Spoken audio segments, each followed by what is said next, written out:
Good morning, Hungary. The host is Zsolt Tarotzik. President Zelensky still has not restarted oil deliveries on the Friendship oil pipeline. This was written by Viktor Orban in a social media post half an hour ago. The Prime Minister also stated that they know the pipeline is operational, and they know that it is not restarting due to Zelensky's political decision. Prime Minister Viktor Orban is my guest. Good morning. Yesterday you had an open letter in which you called on the Ukrainian president to restart oil deliveries. It seems this did not happen today, so no oil is arriving. No response has come.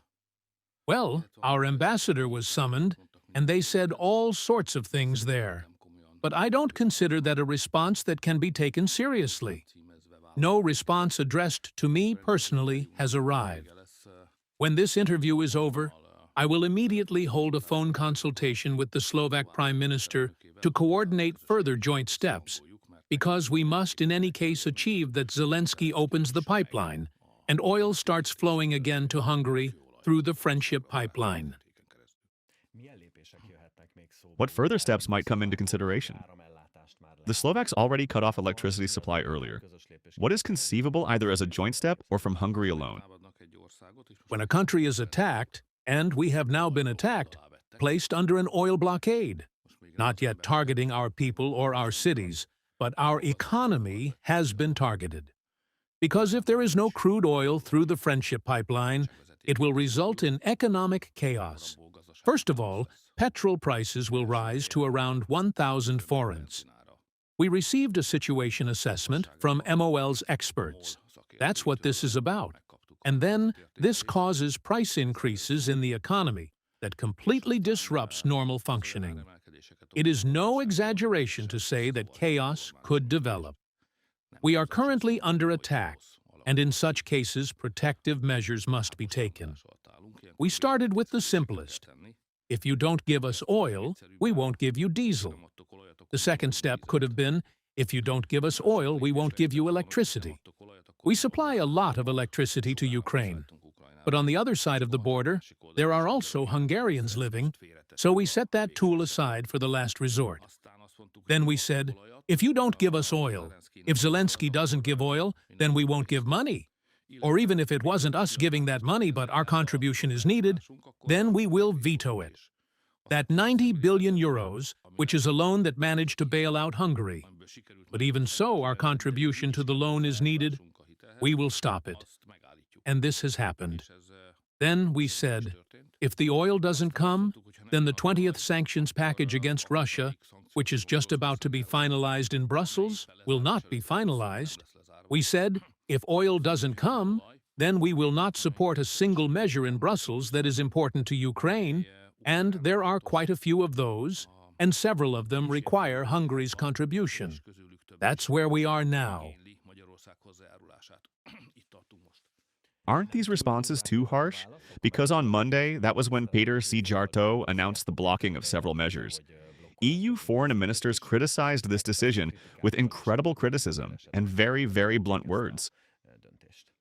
That's because the poor Western Europeans don't know the Ukrainians and don't know Central European conditions.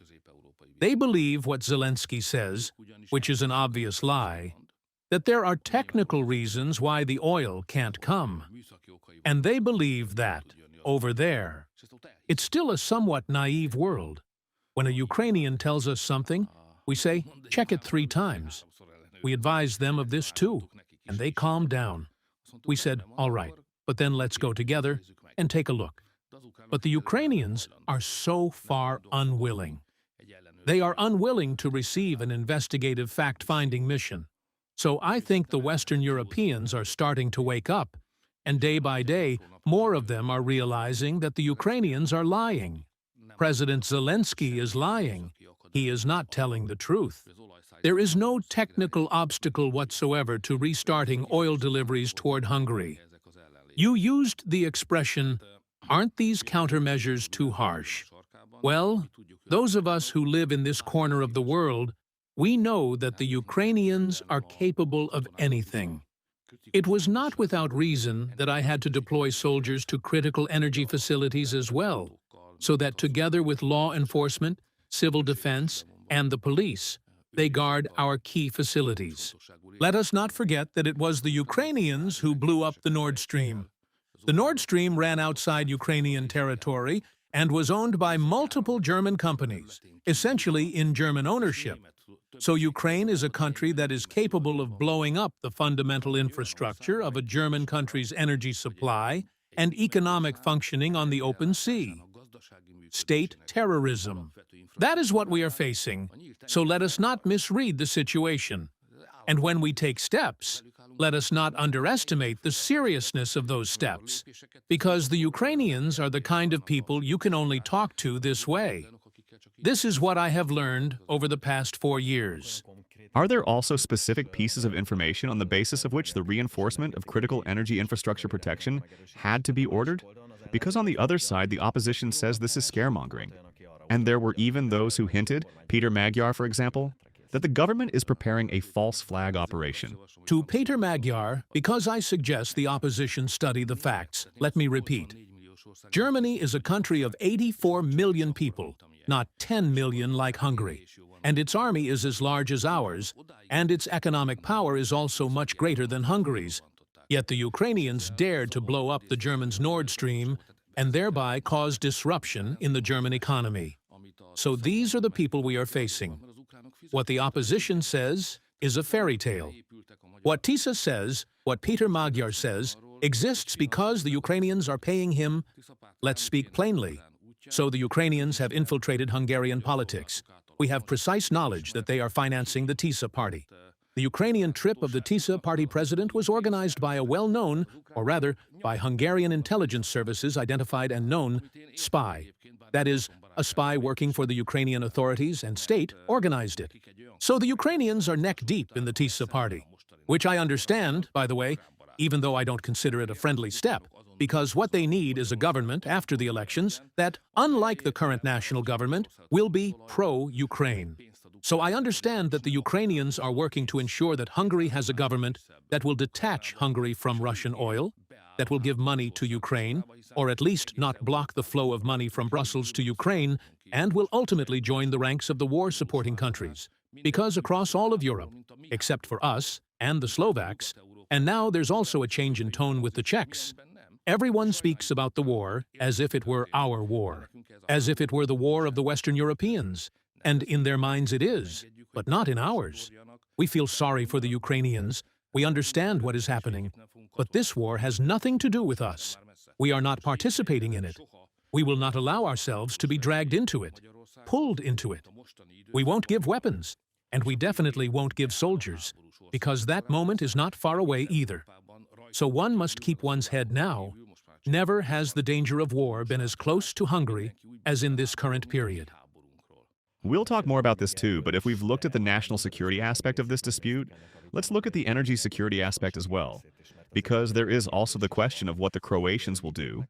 Will they allow the Russian oil that arrives by ship to pass through? Yesterday you asked Mulzi about this, but so far no response has arrived from the Croatian side. There are some disputes there, I think. Let's start with the fact that the Croatians are our friends. There may be disputes, there are some, but Croatia and the Croatian people are our friends. It has been this way for 800 years. So this is not a friendship that started yesterday morning, but a fantastic historical heritage and value. And this must be preserved. I regularly talk about this with the Croatian Prime Minister, even when there is a dispute, and with the Croatian President as well. But I think it is in both the Croatians' and Hungary's interest for a friendship to stand between the two countries.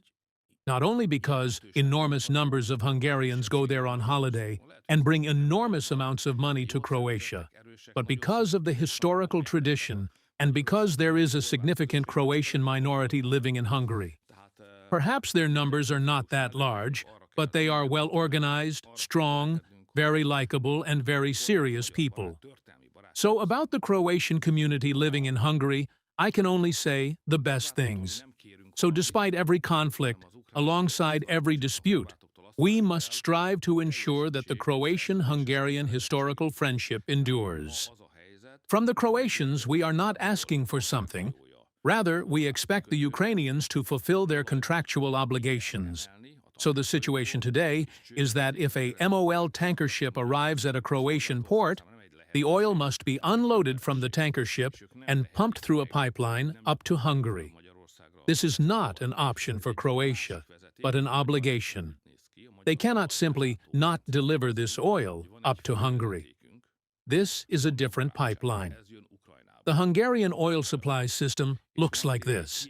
There is one main pipeline, which is the Friendship. This comes from Ukraine, bringing Russian oil. And in the south, there is a supplementary pipeline that is in Croatian hands. And through maritime shipping, we can bring supplementary quantities.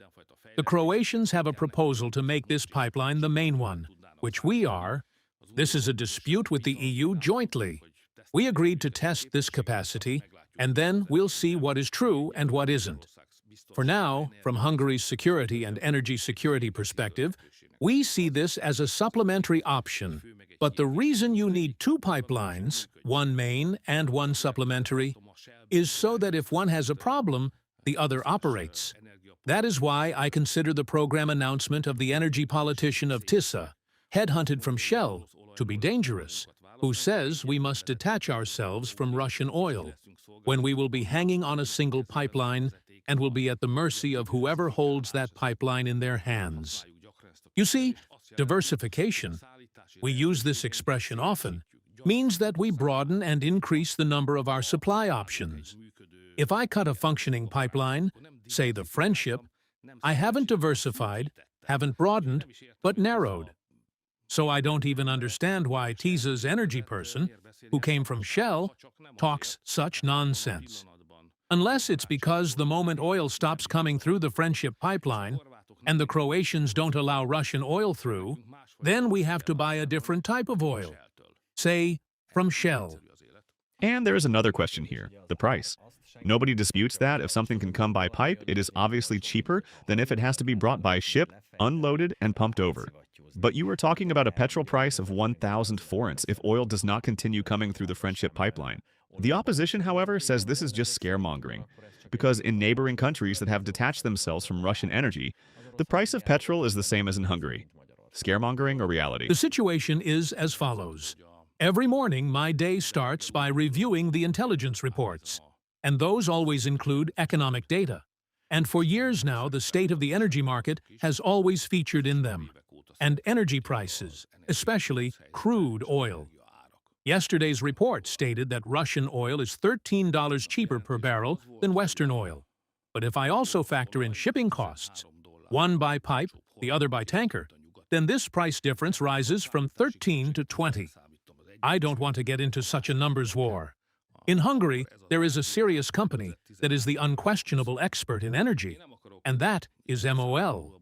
We receive the official data from MOL, we follow MOL's statements, and it is completely clear from those that if there is no Russian oil, there will be an enormous price surge.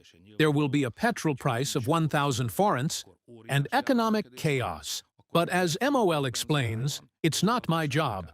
But additionally, now that I have to deal with energy expertise as well, I can also see that you cannot simply replace Russian oil with non-Russian oil. Because the Százhalombatta refinery, there are different types of oil, they differ significantly from one another, and refineries adapt to this. So if tomorrow morning there is no Russian oil, that doesn't mean we can refine a different type of oil at the Százhalombatta refinery, so it's not interchangeable. Serious investments and modifications are needed to change the composition of the oil processed there. But this, let me repeat, is a technical question that is not for ministers. That is why we have our internationally outstanding company, MOL. The whole thing started, of course, with the Russian-Ukrainian war, the 4th anniversary of whose outbreak was this week. Time flies very quickly. And when you think back to how 4 years ago everyone was watching the news feed with eagle eyes, what anxiety there was. Many people got passports made, even in Hungary.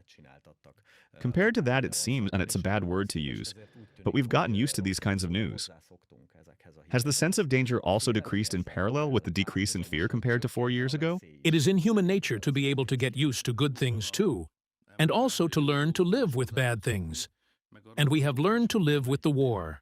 4 years is a long time. Moreover, without praising my own horse here, we were able to live with the war because everyone could be certain that a national government stands at the head of Hungary, which, at the outbreak of the war, in February 22, before the elections of that time, made a promise to the Hungarian people. I said personally that I would form a government that would not allow Hungary to be dragged into the war. 4 years have passed, and we truly did not allow it. We have a government that stated clearly that regardless of pressure from Kyiv, and regardless of blackmail even from Brussels, we will not allow Hungarian soldiers to be sent to Ukraine, we won't allow the Hungarians' money to be taken to Ukraine, or Hungarian military equipment to be sent to Ukraine, so we will stay out of this war. This is a staying out government, you might say, one that will stay out of the war. People can be calm because they knew this was the case. National government equals security. National government equals no war. I would say, while I am Prime Minister, everyone can sleep peacefully, because we will not be forced into this either.